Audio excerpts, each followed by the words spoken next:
Nauwi sa garian at sakitan ang pagsugod na ilang miyembro ng Grupong Anak Bayan sa press conference kahapon ng Akbayan Party List. Git ng Anak Bayan, peking party list ang Akbayan dahil hindi ito kumakatawan sa anumang marginalized sector. Bagay na mariin namang kinontra ng Akbayan Party List. May news to go si JP Soriano.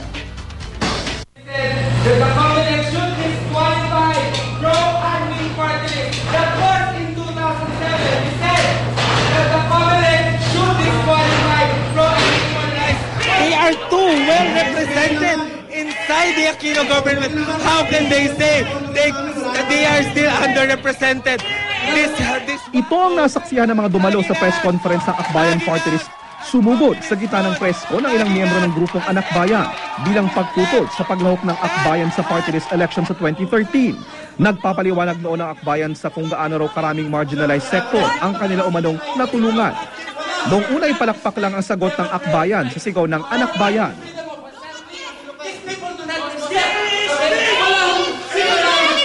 Pero di nakakais si Akbayan Representative Walden Bello.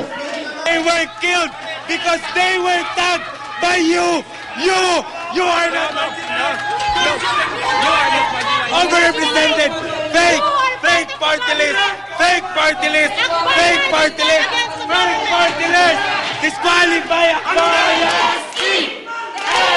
Disqualify. Ang sigawan, nauwi sa sakitan. Disqualify Akbayan. Fake party list. Disqualify Akbayan. Fake party list. Kaya ang ginagawa sa amin ng Akbayan. Malinaw. Malinaw. Nananakit namin ang bandero.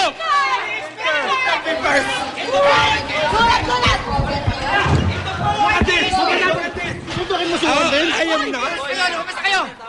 Fake party list. Basta kayo. Ganito ang ginagawa na. Basta kayo. Kailan ginagawa? Basta kayo. Sinasabi na lang hindi sila marginalized. Ganyan ba? Ang tunay ng Akbayan.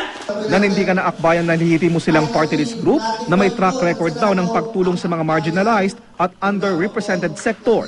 Ito'y kahit pa ilang kaalyado nila ang kabisig ngayon ng palasyo, tulad ni Presidential Advisor on Political Affairs, Secretary Ronald Llamas, at Commission on Human Rights Chair, Eta Rosales.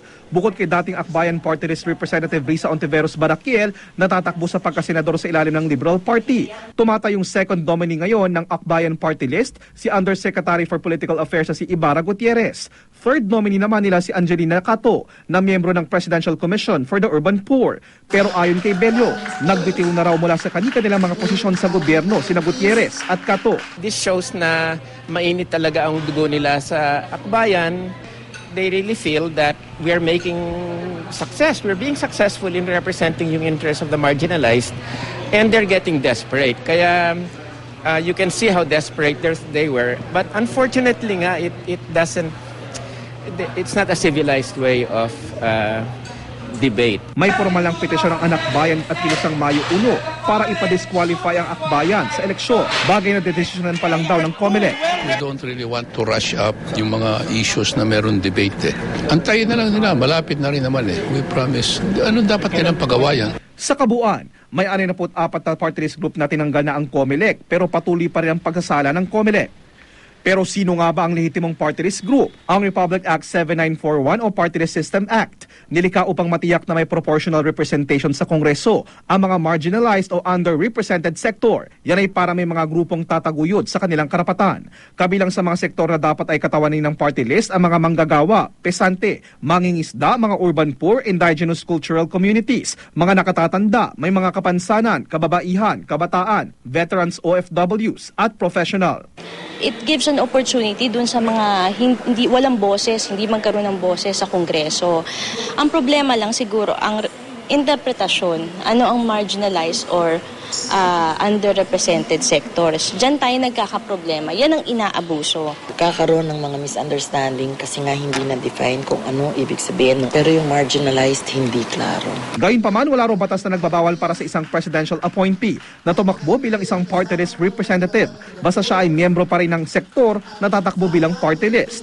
Firstly, wala namang prohibition na porket meron ka naging posisyon sa gobyerno, ibig sabihin hindi ka na pwede maging party list nominee. Kailangan, at the time na magiging nominee ka ng party list, miyembro ka nung sektor na iyong nire-represent. Ayon naman sa COMELEC, problema kasi yung mga established political interests, iba yung kanilang punto de vista sometimes, and kuminsan na-etsepwera yung interest ng mga maliliit.